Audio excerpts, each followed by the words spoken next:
지금 이 순간에도 당신을 괴롭히는 그 사람이 있습니다. 얼굴만 봐도 속이 뒤집히는데 억지로 웃으며 인사해야 하는 그 사람 말입니다. 직장에서 매일 마주쳐야 하는 상사일 수도 있고, 모임 때마다 참아야 하는 친구일 수도 있고, 아파트 복도에서 마주치는 이웃일 수도 있습니다. 그 사람 앞에서 당신은 가면을 쓰고 살아갑니다. 속으로는 분노가 끓어오르는데 겉으로는 아무렇지 않은 척, 평온한 척 연기를 해야 하죠. 그리고 집에 돌아와서는 혼자 이를 갈며 되뇌입니다. 왜 나만 이렇게 살아야 하는가? 왜 나만 참고 견뎌야 하는가? 하고 말입니다. 부처님께서는 바로 이 순간 당신이 겪고 있는 이 고통에 대해 이미 명확한 해답을 주셨습니다. 법구경에는 이런 강렬한 말씀이 있습니다. 미워하는 마음으로는 절대 미워하는 마음을 이길 수 없다. 오직 사랑으로만 이음을 이길 수 있다는 진리입니다. 처음에는 말도 안 되는 소리처럼 들릴 겁니다. 저 사람이 나를 이렇게 힘들게 하는데 어떻게 사랑으로 대하란 말인가? 이건 그냥 당하고 살라는 거 아닌가 싶을 겁니다. 천만의 말씀입니다. 부처님의 가르침은 당신에게 무조건 참으라는 게 절대 아닙니다. 오히려 당신의 마음을 지키면서도, 그 사람에게 휘둘리지 않으면서도 관계를 현명하게 풀어가는 강력한 방법에 관한 이야기입니다. 오늘 이 시간, 싫은 사람 앞에서 웃어야 할 때 당신이 어떻게 마음의 주도권을 되찾을 수 있는지 부처님의 가르침과 법구경을 통해 제대로 파헤쳐 보겠습니다. 이 이야기가 도움이 되신다면 구독과 좋아요로 함께 해주세요. 여러분의 지혜로운 노후를 응원합니다. 사람들은 이렇게 생각합니다. 싫은 사람 앞에서 웃는 건 비겁한 거다. 가식적인 거다. 진실하지 못한 거다라고 말이죠. 그래서 어떤 이들은 아예 대놓고 싫은 티를 냅니다. 인사도 안 하고, 눈도 안 마주치고, 냉랭하게 대하면서 자신의 감정을 솔직하게 표현한다고 생각합니다. 하지만 그 결과는 어떻습니까?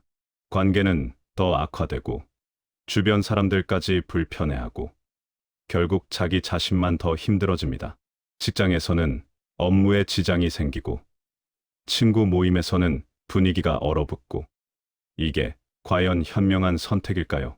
부처님께서는 이런 상황을 이미 예견하셨습니다. 법구경에는 이런 말씀이 있습니다. 성내는 자에게 속내지 않고 악한 자에게 악으로 갚지 않는 것이 진정한 승리라고 말입니다. 여기서 중요한 건 승리라는 단어입니다. 부처님께서는 분명히 말씀하십니다. 이것은 패배가 아니라 승리라고 말이죠. 왜 그럴까요? 싫은 사람 앞에서 웃는다는 건 단순히 참는 게 아니기 때문입니다. 이건 당신이 그 사람의 부정적인 에너지에 끌려가지 않겠다는 선택입니다. 그 사람의 수준에 맞춰 내려가지 않겠다는 결단입니다. 당신의 평화를 지키기 위한 전략적인 행동입니다. 생각해 보십시오. 당신이 싫은 사람에게 똑같이 싫은 티를 내면 누가 이득을 볼까요? 그 사람은 당신의 반응을 보며 오히려 만족할 겁니다. 아, 내가 저 사람을 화나게 만들었구나. 내가 저 사람에게 영향을 미쳤구나 하면서 말이죠. 반대로 당신이 미소를 지으면 어떻게 될까요? 그 사람은 당황합니다. 자신의 부정적인 에너지가 당신에게 전혀 먹히지 않는다는 걸 깨닫게 되니까요. 실제로 한 여성분 이야기를 들려드리겠습니다. 이분은 아파트 윗집에 사는 이웃 때문에 고통받았습니다.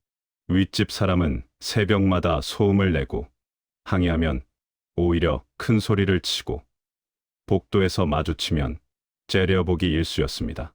처음에는 이분도 똑같이 대응했습니다.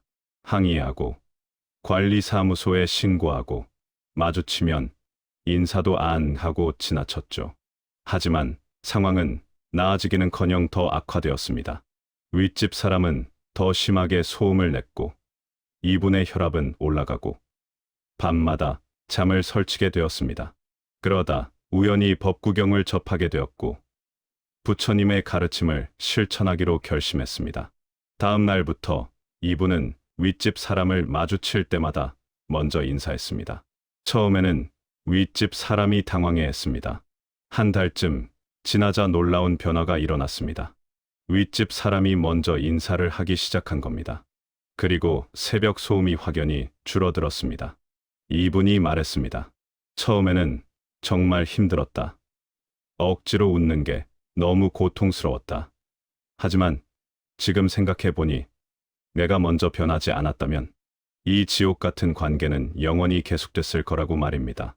바로 이겁니다. 싫은 사람 앞에서 웃는다는 건 그 사람을 위한 게 아닙니다. 바로 당신 자신을 위한 겁니다. 당신의 평화를 지키고 당신의 에너지를 낭비하지 않고 당신의 삶을 그 사람에게 빼앗기지 않기 위한 선택입니다. 지금까지는 왜 우리가 싫은 사람 앞에서 웃어야 하는지 그 이유를 정리했습니다. 다음은 법구경의 가르침을 통해 구체적으로 어떻게 마음을 다스려야 하는지 현실에서 적용하는 방법을 살펴보겠습니다. 이제 본격적으로 법구경의 가르침을 통해 마음을 다스리는 방법을 배워보겠습니다. 법구경에는 이런 구절이 있습니다. 마음은 모든 것의 근원이다. 마음이 오염되면 고통이 따르고 마음이 청정하면 행복이 따른다는 말씀입니다. 이 말씀이 왜 중요한지 아십니까? 우리가 싫은 사람 때문에 괴로운 건 사실 그 사람 자체 때문이 아니기 때문입니다. 바로 그 사람에 대한 우리의 마음 때문입니다. 똑같은 사람을 보고도 어떤 이는 화를 내고 어떤 이는 무덤덤하게 넘어갑니다. 무엇이 다를까요? 바로 마음가짐이 다른 겁니다. 그렇다면 구체적으로 어떻게 마음을 다스려야 할까요? 부처님께서는 3가지 핵심 원칙을 알려주셨습니다. 첫째, 그 사람의 행동과 나를 거리두기. 법구경에는 이런 말씀이 있습니다. 어리석은 자가 어리석은 행동을 하는 것은 그의 본성이요. 지혜로운 자는 그것에 흔들리지 않는다고 말입니다. 생각해 보십시오. 길을 가다가 개에게 짖음을 당했다고 해서 당신이 개에게 똑같이 짖어댈 필요가 있습니까? 없습니다. 왜냐하면 그건 개의 본성이고 당신은 그보다 높은 차원의 존재이기 때문입니다. 마찬가지로 싫은 사람이 당신에게 무례하게 구는 건 그 사람의 문제이지 당신의 문제가 아닙니다. 그 사람의 행동이 당신의 가치를 떨어뜨리는 건 절대 아니라는 겁니다. 둘째, 그 사람도 고통받고 있다는 걸 이해하라는 것입니다. 법구경에는 이런 심오한 가르침이 있습니다. 모든 중생은 고통 속에 있으니 자비심으로 바라보라는 말씀입니다. 당신을 괴롭히는 그 사람, 사실은 그 사람 자신이 가장 괴로운 사람입니다. 행복한 사람은 남을 괴롭히지 않습니다. 내면이 평화로운 사람은 남에게 상처를 주지 않습니다. 그 사람이 당신에게 못되게 구는 건 그 사람 마음속에 이미 엄청난 고통과 분노가 쌓여 있기 때문입니다. 이걸 이해하면 미움이 연민으로 바뀝니다. 셋째, 내 시간이 최우선이라는 걸 명심하라는 것입니다. 부처님께서는 분명히 말씀하셨습니다. 세상에서 가장 소중한 건 자기 자신이니 자기 자신을 해치지 말라고 말입니다. 싫은 사람 때문에 밤잠을 설치고 스트레스로 병이 생기는 건 결국 자기 자신을 해치는 겁니다. 그 사람은 멀쩡하게 잘 살고 있는데 당신만 병들어 가는 겁니다. 이게 말이 됩니까? 그래서 부처님께서는 말씀하십니다. 당신의 시간을 지키는 게 최우선이라고 말입니다. 실제로 한 남성분 이야기입니다. 이분은 회사에서 함께 일한 동료가 있었습니다. 그런데 그 동료는 늘 이분 뒤에서 험담을 하고 승진할 때마다 방해 공작을 했습니다. 처음에는 이분도 똑같이 대응했습니다. 그 동료를 뒤에서 욕하고 기회가 있으면 발목을 잡으려 했죠. 하지만 그럴수록 출근길이 고통스럽고 회의 시간마다 스트레스 받고 퇴근 후에도 그 사람 생각에 잠을 못 이뤘습니다. 건강검진에서 고혈압 진단을 받았을 때 이분은 깨달았습니다. 내가 이 사람 때문에 죽어가고 있구나. 이건 아니다 싶었던 겁니다. 그때 친구의 권유로 법구경을 읽기 시작했고 부처님의 가르침을 실천하기로 결심했습니다. 첫 번째로 이분은 그 동료의 행동을 자신과 분리했습니다. 저 사람이 나를 헐뜯는 건 저 사람의 선택이다. 나는 내 일만 묵묵히 하면 된다고 생각을 바꿨습니다. 두 번째로 그 동료를 불쌍하게 여기기 시작했습니다. 저렇게 남을 시기하고 질투하며 사는 게 얼마나 괴로울까? 저 사람 인생이 얼마나 비참할까 하고 연민을 느꼈습니다. 세 번째로 자기 자신의 평화를 최우선으로 두었습니다. 아침에 일어나면 명상을 하고 점심시간에는 산책을 하고 퇴근 후에는 그 동료 생각을 일체하지 않았습니다. 놀라운 변화가 일어났습니다. 3개월 만에 혈압이 정상으로 돌아왔습니다. 시간이 지나자 그 동료와 마주쳐도 전혀 감정이 동요되지 않았습니다. 오히려 회사 사람들이 알아보기 시작했습니다. 이분의 평온한 태도와 묵묵한 업무 처리를. 그리고 결국 승진한 건 이분이었습니다. 이분이 말했습니다.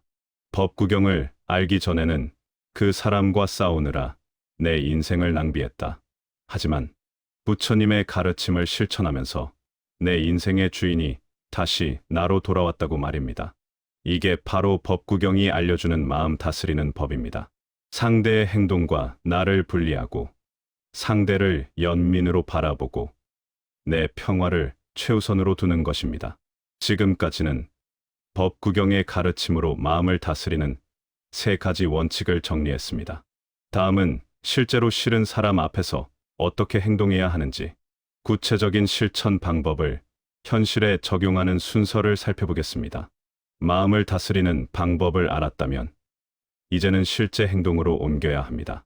하지만 여기서 많은 분들이 막힙니다. 마음 먹기는 쉬운데 막상 그 사람 앞에 서면 도저히 웃을 수가 없다. 몸이 굳고 얼굴이 굳어진다고 말합니다. 당연합니다. 수십 년 동안 쌓인 습관을 하루아침에 바꿀 수는 없으니까요. 그래서 부처님께서는 단계적인 실천 방법을 알려주셨습니다. 법구경에는 이런 말씀이 있습니다. 천리 길도 한 걸음부터 시작된다. 작은 실천이 모여 큰 변화를 만든다는 가르침입니다. 그렇다면 구체적으로 어떻게 실천해야 할까요? 첫 번째 단계는 만나기 전 마음 준비입니다. 싫은 사람을 만나기 전 미리 마음을 가다듬는 시간을 가지십시오. 심호흡을 3번 하고 속으로 이렇게 되뇌십시오. 저 사람의 행동은 저 사람의 것이고 나는 내 평화를 지킨다. 나는 흔들리지 않는다고 말입니다. 그리고 미리 미소를 연습해 보십시오. 거울 앞에서 자연스러운 미소를 지어보고 어떤 말을 할지 미리 생각해 보는 겁니다. 이게 가식처럼 느껴질 수 있지만 부처님께서는 말씀하십니다.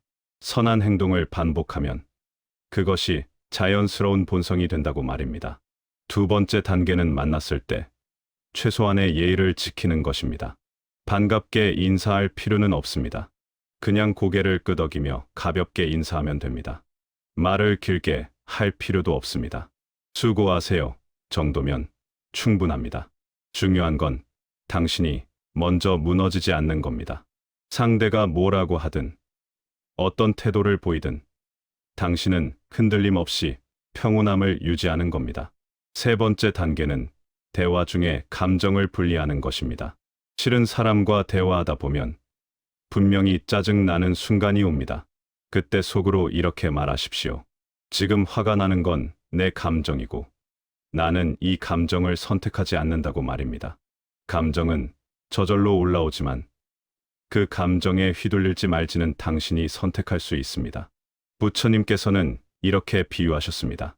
새가 당신 머리 위를 날아가는 건 막을 수 없지만 그 새가 당신 머리에 둥지를 트는 건 막을 수 있다고 말입니다. 화가 올라오는 건 자연스러운 일이지만 그 화를 키워서 폭발시키는 건 당신의 선택이라는 겁니다. 이분에게는 40년 지기 친구가 있었습니다. 젊었을 때부터 함께 자녀를 키우고 함께 늙어온 친구였죠. 그런데 그 친구는 만날 때마다 자랑만 늘어놓고 이분의 말은 끊고 무시하는 태도를 보이기 시작했습니다. 친구 남편은 사업에 성공했고 자녀들도 모두 좋은 직장에 다니는 반면 이분의 형편은 평범했기 때문입니다. 처음에 이분은 참았습니다. 하지만 점점 만남이 고통스러워졌습니다. 친구를 만나고 나면 우울했고 자존감이 바닥으로 떨어졌습니다. 그러다 더 이상 못 참겠다 싶어서 친구와 연을 끊으려 했습니다. 하지만 공통 친구들이 많아서 완전히 피할 수는 없었습니다. 모임에 나가면 어쩔 수 없이 마주쳐야 했죠. 그때 법구경책을 읽게 되었고 부처님의 가르침대로 실천하기 시작했습니다. 모임에 가기 전 이분은 집에서 10분 동안 명상을 했습니다. 심호흡을 하며 저 친구의 말에 흔들리지 않겠다. 내 평화를 지키겠다고 다짐했습니다. 모임에서 친구를 만나면 먼저 인사했습니다. 친구가 자랑을 늘어놓으면 그래, 정말 다행이다라고 짧게 맞장구 치고는 대화 주제를 다른 곳으로 돌렸습니다. 친구가 무시하는 말을 해도 화내지 않고 그렇게 생각할 수도 있겠네라며 웃어넘겼습니다. 예전에는 친구 때문에 내가 괴로웠는데 지금은 친구가 뭐라 하든 내 마음은 평온하다. 이게 바로 부처님께서 말씀하신 진정한 자유구나 싶었다고 말입니다. 바로 이겁니다. 싫은 사람 앞에서 웃는다는 건 그냥 얼굴, 근육을 움직이는 게 아닙니다. 만나기 전 마음을 준비하고 만났을 때 예의를 지키고 대화 중에 감정을 분리하고 헤어진 후 마음을 정리하는 전체 과정입니다. 이 네 단계를 꾸준히 실천하면 어느새 당신은 그 사람에게 전혀 흔들리지 않는 자신을 발견하게 될 겁니다. 지금까지는 싫은 사람 앞에서 실제로 행동하는 4가지 단계를 정리했습니다. 다음은 이 모든 실천을 통해 우리가 궁극적으로 얻게 되는 것이 무엇인지, 부처님께서 약속하신 진정한 자유에 대해 현실에서 경험하는 방법을 살펴보겠습니다. 이제 마지막 장입니다. 지금까지 우리는 왜 싫은 사람 앞에서 웃어야 하는지, 어떻게 마음을 다스려야 하는지, 실제로 어떻게 행동해야 하는지 배웠습니다. 하지만 가장 중요한 질문이 남았습니다. 이 모든 걸 실천하면 결국 무엇을 얻게 되는가? 그냥 참고 사는 거랑 뭐가 다른가 하는 겁니다. 부처님께서는 법구경에서 명확하게 답하십니다. 원한을 버린 자는 평안을 얻고 분노를 버린 자는 자유를 얻는다는 말씀입니다. 여기서 핵심 단어는 자유입니다. 진정한 자유란 무엇일까요? 많은 사람들이 착각합니다. 싫은 사람을 만나지 않으면 자유를 얻는다고, 그 사람과 관계를 끊으면 자유로워진다고 생각합니다. 하지만 그건 진짜 자유가 아닙니다. 왜냐하면 인생을 살다 보면 또 다른 싫은 사람이 나타나기 때문입니다. 직장을 옮겨도, 이사를 가도, 새로운 환경에 가도 반드시 마음에 안 드는 사람은 있게 마련입니다.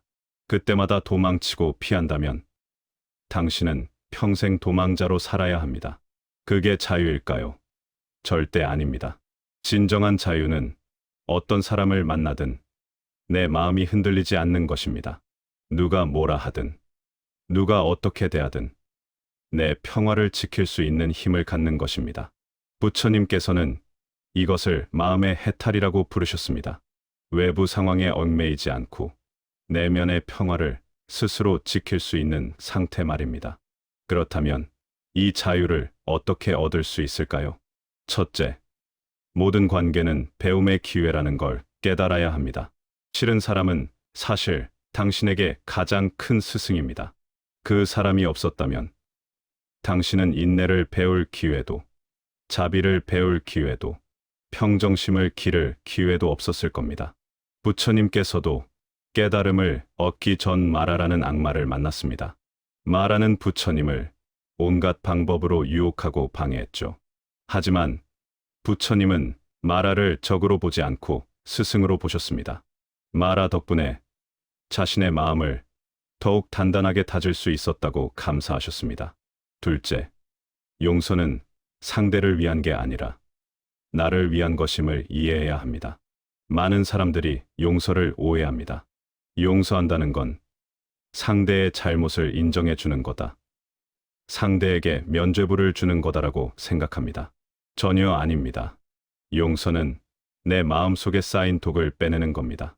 원한과 분노를 계속 품고 있으면 그건 독약을 마시고 상대가 죽기를 바라는 것과 같습니다. 결국 죽는 건 당신 자신입니다. 용서한다는 건 그 독을 내 몸 밖으로 배출하는 겁니다. 상대가 변하든 안 변하든, 사과하든 안 하든, 그건 중요하지 않습니다. 중요한 건 내가 그 사람에게 더 이상 묶여 있지 않다는 겁니다. 셋째, 매일매일의 실천이 쌓여 완전한 변화를 만든다는 걸 믿어야 합니다. 부처님께서는 말씀하셨습니다. 물방울이 모여 항아리를 채우듯 작은 선행이 모여 지혜로운 사람을 만든다고 말입니다. 하루아침에 완벽해질 필요는 없습니다. 오늘 싫은 사람 앞에서 한 번 웃었다면 그것만으로 충분합니다. 내일 또 한 번 웃고 모레 또 한 번 웃다 보면 어느새 당신은 완전히 다른 사람이 되어 있을 겁니다. 부처님께서 약속하신 진정한 자유는 이런 겁니다. 과거에 얽매이지 않고 타인의 평가에 흔들리지 않고 어떤 상황에서도 내 평화를 지킬 수 있는 힘 말입니다. 싫은 사람 앞에서 웃는다는 건 단순히 참는 게 아닙니다. 그건 당신이 더 이상 그 사람의 노예가 아니라는 선언입니다. 당신의 행복이 그 사람의 태도에 달려 있지 않다는 증명입니다. 당신이 비로소 자유로워졌다는 증거입니다. 오늘부터 시작하십시오. 싫은 사람을 만나면 억지로라도 한번 웃어보십시오. 그 웃음이 가식처럼 느껴져도 괜찮습니다. 부처님께서 말씀하셨습니다. 오늘 한 번, 내일 한 번, 모레 한 번 웃다 보면 어느새 당신은 진짜로 평온해진 자신을 발견하게 될 겁니다. 지금까지 우리는 부처님의 가르침과 법구경을 통해 싫은 사람 앞에서 어떻게 웃을 수 있는지 함께 살펴봤습니다. 처음에는 불가능해 보였을 겁니다. 어떻게 미운 사람 앞에서 웃을 수 있단 말인가? 그건 위선 아닌가 싶었을 겁니다. 하지만 이제는 아실 겁니다. 그건 위선이 아니라 지혜라는 걸 말입니다. 그건 비겁함이 아니라 용기라는 걸 말입니다. 그건 패배가 아니라 승리라는 걸 말입니다. 부처님께서는 이미 우리에게 답을 주셨습니다. 미워하는 마음으로는 미워하는 마음을 이길 수 없다. 오직 사랑으로만 미움을 이길 수 있다는 진리를 말입니다. 이 말씀이 처음에는 이상적으로 들릴 수 있습니다. 하지만 실천해 본 사람들은 압니다. 이게 얼마나 강력한 무기인지, 이게 얼마나 실용적인 지혜인지를 말입니다. 싫은 사람 앞에서 웃는다는 건 그 사람에게 항복하는 게 아닙니다. 오히려 그 사람의 부정적인 에너지로부터 당신 자신을 지키는 겁니다. 그 사람이 당신의 평화를 빼앗지 못하게 막는 겁니다. 당신의 인생 주도권을 다시 당신에게 되돌려 오는 겁니다. 법구경에는 이런 아름다운 구절이 있습니다. 원한은 원한으로 풀리지 않고 원한을 버릴 때 비로소 풀린다는 말씀입니다. 이 말씀을 기억하십시오. 당신이 먼저 변하지 않으면 상황은 절대 변하지 않습니다. 당신이 먼저 웃지 않으면 관계는 절대 풀리지 않습니다. 당신이 먼저 용서하지 않으면 당신은 평생 그 사람의 포로로 살아야 합니다. 하지만 당신이 먼저 변하면 기적이 일어납니다. 상대가 변하지 않아도 괜찮습니다. 왜냐하면 당신 자신이 이미 자유로워졌으니까요. 상대가 사과하지 않아도 괜찮습니다. 왜냐하면 당신은 더 이상 그 사람의 인정이 필요 없으니까요. 상대가 여전히 못되게 굴어도 괜찮습니다. 왜냐하면 이제 당신은 그 어떤 말에도 흔들리지 않는 평정심을 얻었으니까요. 이것이 부처님께서 약속하신 진정한 해탈입니다. 외부 상황에 좌우되지 않고 내면의 평화를 스스로 지킬 수 있는 경지 말입니다. 당신도 할 수 있습니다. 나이가 많아서 변할 수 없다고 생각하지 마십시오. 부처님께서는 말씀하셨습니다. 늙은 소도 새로운 길을 배울 수 있다고. 중요한 건 배우려는 마음이라고 말입니다. 작게 시작해도 괜찮습니다. 싫은 사람을 만나면 억지로라도 고개를 끄덕이는 것부터 시작하십시오.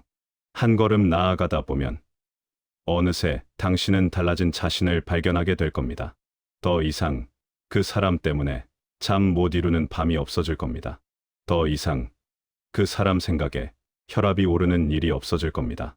더 이상 그 사람 때문에 당신의 소중한 시간과 에너지를 낭비하는 일이 없어질 겁니다.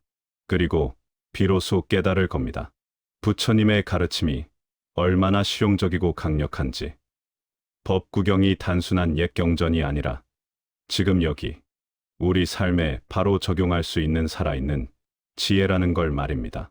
마지막으로 당부드립니다. 이 가르침을 듣고 끝내지 마시고 오늘부터 실천하십시오. 작은 실천 하나가 당신의 인생을 바꿀 수 있습니다. 부처님께서 함께 하시고 법구경의 지혜가 당신의 삶을 밝혀주기를 진심으로 기원합니다. 여러분 모두 평안하십시오. 감사합니다.